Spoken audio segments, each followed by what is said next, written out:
Imagine a horror story where the ghost doesn't chase you, it doesn't scream, it doesn't even seem angry. It just stands there at the foot of your bed, waiting, staring. That's not a Western ghost, that's a yūrei, and it belongs to a traditional horror that operates by completely different rules. Hello everyone, welcome to Harry's Book Cafe, and this is part 3 of our horror series. So far we have explored why we read horror, and we have built a beginner's map for the genre. But today we are crossing the ocean.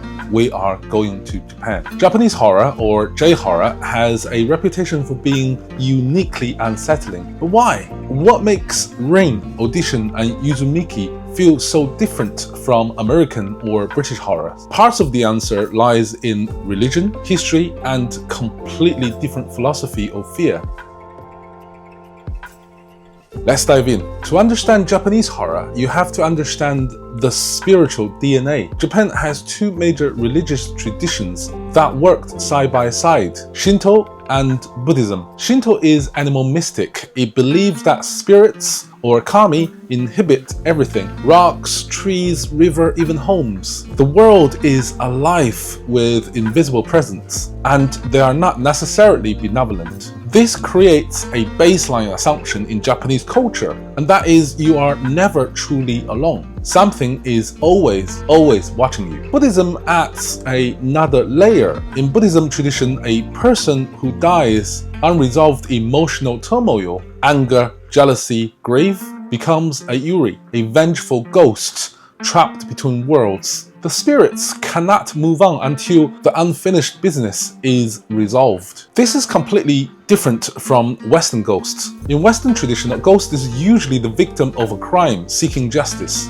Think The Sixth Sense or The Haunting of the Hill House. The ghost is sympathetic and we want to help it. But Japanese yūrei, it doesn't want your help. It's not a victim. It's a force of raw, undiluted emotion, often rage, often born from the suffering of a woman coming from a heavily patriarchal society. And there is no reasoning with it. You can't exercise it with a priest and a prayer. You can only survive it or become it.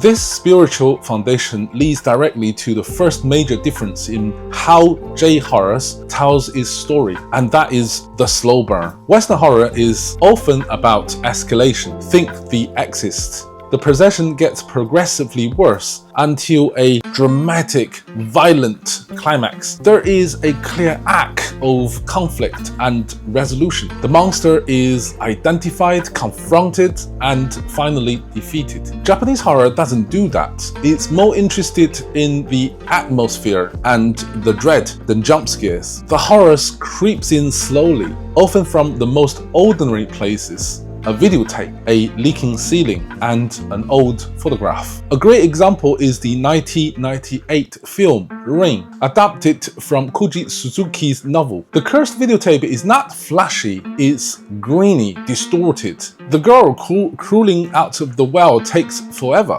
It's uncomfortable, it's not thrilling. And that's the second major difference. Japanese horror rarely explains itself. In Western horrors, there's almost always a detective, a character who figures out the rules, the backstory, the weakness. In J-horror, the question is often left unanswered. The horror remains mysterious, unknowable, and that's so much worse, isn't it? Because if you can't understand it, you can't stop it. Alright, let's get practical. If you want to explore Japanese horror literature, where do you start? Let me give you 3 essential starting points. Number 1 is Kwaidan. This is the foundation. Published in 1904, it's a collection of traditional Japanese ghost stories. These are the folktales that shaped the modern genre. Stories of the wronged women, cursed objects, and a thin veil between the living and the dead. It is not terrifying by modern standards, but it's absolute essential. It's the source code for everything that followed. Number 2, Ring by Koji Suzuki. You know the movie, but the novel is even darker, stranger, and far more philosophical. The book is less about a haunted videotape and more about a world where ancient vengeful spirits and modern technology collide. It's a detective story that turns into a meditation on sacrifice and apocalypse. This is the book that launched the J-horror boom of the 1990s. And the third starting point is Audition by Murakami. This one is a trap. The first 2/3 of the book reads like a quiet, meditative romance about a lonely whittler who holds a fake audition to find a new life. And then the last third happens. Let me just say, there is a scene involving acupuncture needles and piano wire that will never leave you brain. Audition is a masterclass in slow-burning dread and exploded into extreme body horror. This is definitely not for beginners, but is unforgettable for veterans. You cannot talk about Japanese horror without talking about Junji Ito. He's not just a manga artist, he is a genre unto himself. Ito's work defies easy catalyzation. It's body horror, yes, body twisting, stretching, mutating in the most grotesque of ways. But it's also cosmic horror in the tradition of H.P. Lovecraft. The horror isn't just physical, but existential as well.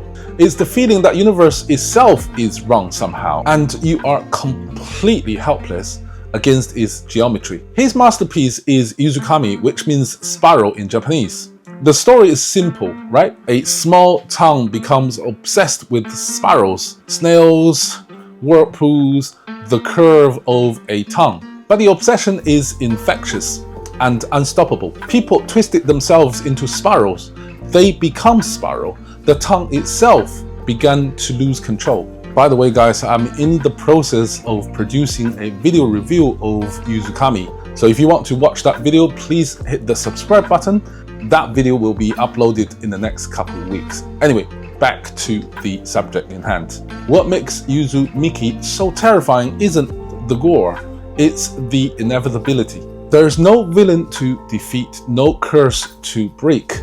The sparrow is a fundamental law of the universe, and humanity is just caught in its pools. By the end, the entire town is consumed by sparrow-shaped singularity. Ito's work asks a horrifying question. What if the very shape of reality was hostile to life? And he never gives you an answer. He just leaves you to it. There, spiraling.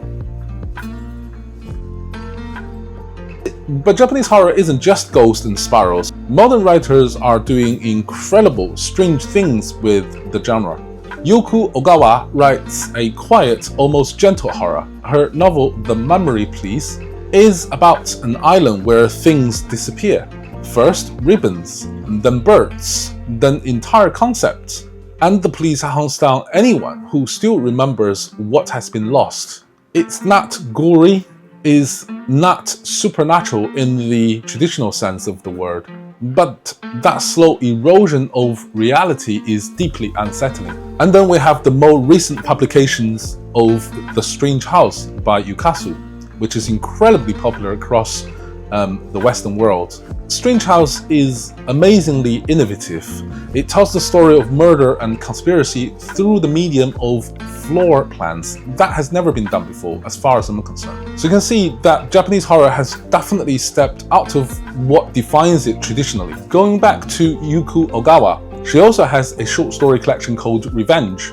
It's even stranger. It contains 11 interconnected stories about apples, handbags, and a woman who runs bakery from a morgue. It's completely Kafkaesque, surreal, but brilliant.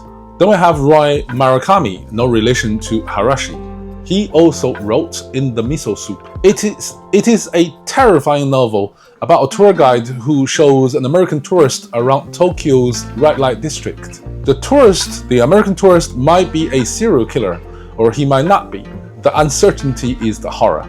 And for the manga fans out there who already read Uzumaki, try Ito's Goyo or Tommy. Now let's get a direct comparison to really cement the difference between the West and Japanese horror. Think about ghosts in Western horror. They are often tied to a place, a haunted house, a cursed hotel. If you leave the house, you are safe. The ghost is localized. Now think about Sadako from Rain.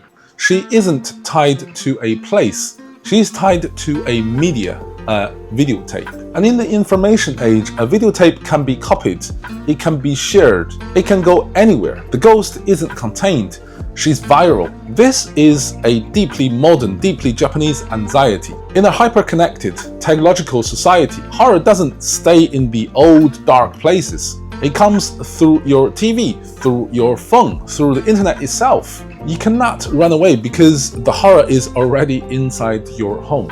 Similarly, consider Onryō, the vengeful female ghost. She doesn't just haunt you, she corrupts you. She might make you see things that are not there. She might possess you and make you hurt the people you love the most. In Japanese horror, the victims and the monsters are often the same person. This is a fundamentally different philosophy of evil. In Western horrors, evil is usually external, a demon, a monster, a curse. Defeat it and you are free. But in Japanese horror, evil is often internal, a product of unresolved emotion, social failure, or collective guilt. You can't defeat that, you can only sit with it. We can't ignore historic context either. Modern Japanese horror emerged in the shadow of trauma. The atomic bombing of Hiroshima and Nagasaki, the firebombing of Tokyo, the failure of the post-war economic bubble. This event created a cultural memory of sudden, inexplicable, catastrophic destruction. Watch the original Godzilla in 1954. It is not really about the monster. It's a film about nuclear annihilation, a prehistoric creature awakened and mutated by American hadron bomb testing. The horror isn't about the monster itself, is the radiation. Similarly, the yūrei, the vengeful ghost, often embodies collective guilt. Think about the untreated trauma of war, of social oppression, or of the suffering of the marginalized people. The ghost isn't just angry, she has a right to be angry. And her rage is a reckoning that society refuses to face. When you watch a Japanese horror film or read a Japanese horror novel, you're not just being scared, you are being asked to confront something uncomfortable about the world. And that, I think, is why it lingers so long after the story ends. If you haven't read any Japanese horror, start with Kwaidan or Ring. Kwaidan gives you that cultural roots. Ring gives you the modern classic. Save Audition and Uzumaki for when you are ready to be genuinely unsettled, not just scared but changed. If you already a horror veteran, then start with Revenge by Ogawa. It shows you that Japanese horror can be quiet, beautiful, and still absolutely terrifying. So why does Japanese horror hit differently? Because it comes from a different spiritual world. One where ghosts are not victims but instruments of vengeance, where evil is often internal, and where the universe itself might be shaped like a spiral that wants to consume you. It's slower, stranger, and more atmospheric. It trusts you to sit with discomfort rather than escape into a clean resolution. And it asks bigger questions about guilt, about technology, and what happened to the soul when society feels its most vulnerable. If you only ever read Western horror, you own it to yourself to cross the ocean. You will never see a videotape, not that you will see them nowadays anyway, or a spiral the same way. This has been part 3 of our horror series. Part 4 is the finale. We are going to trace the evolution of horror from Victorian ghost stories to today's splatterpunk. How the genre changed, what it kept, where it might be going next. That video is coming next Sunday. Please hit the subscribe button so you don't miss it out. All the books that I mentioned in this video has affiliated links in the comment section down below. When you purchase through the links, it does not cost you anything extra, but it really does help a small channel like mine to grow. Okay guys, that is the end of this video. I hope you liked it. If you do, please give it a thumb up, share with a friend, and hit the subscribe button. And I shall see you in the next video. Cheerio.